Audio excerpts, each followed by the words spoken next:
খবরে দেখলাম হলমার্কের এমডি তানভীর কারাগারে থাকা অবস্থায় মৃত্যুবরণ করেছেন, অথচ 4,000 কোটি টাকা তিনি মেরে দিয়েছেন। এই 4,000 কোটি টাকা কিন্তু জনগণের। এই 4,000 কোটি টাকা কি তিনি ভোগ করতে পেরেছেন? ভোগ করতে পারেননি। এই যে জনসাধারণের এভাবে টাকা মেরে দিয়ে অনেকেই ভোগ বিলাস করতে পারেন না, কিন্তু তাদের কোনো শিক্ষা হয় না। এই তানভীরের বয়স কিন্তু খুব একটা হয়নি, কিন্তু কি দুর্ভাগ্যজনক, তিনি কারাগারেই মারা গেলেন।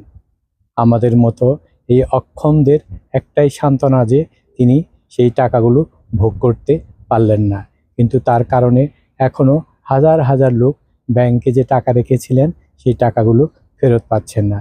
ঠিক সেভাবেই এস আলমের মতো লোকজন যদি হঠাৎ ঠাঠা পড়ে মারা যায়, আমরা সত্যিই খুব খুশি হব, কারণ আমাদের এর চাইতে আর বেশি কিছু চাওয়ার যেন অধিকারই নেই, কারণ বাংলাদেশে তো কোনো বিচারই হচ্ছে না। এভাবে যদি সব অপরাধী এবং সব দুর্নীতিবাজ মরে যায়, আমরা শান্তিতে থাকতে পারবো। এই হলমার্কের মাধ্যমে কিন্তু বাংলাদেশে প্রাতিষ্ঠানিকভাবে এ ধরনের জঘন্য ব্যাংক লুটপাট শুরু হয়।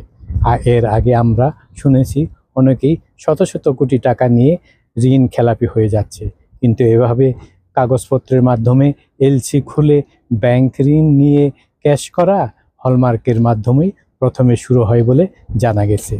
আজ সেই ব্যক্তি আর পৃথিবীতে নেই। তার এই টাকা কে ভোগ করবে? ভোগ করার মতো কেউ নেই। এটাই হলো জীবন, এটাই হলো বাস্তবতা। এটা থেকে আমাদের সবাইকে শিক্ষা নিতে হবে।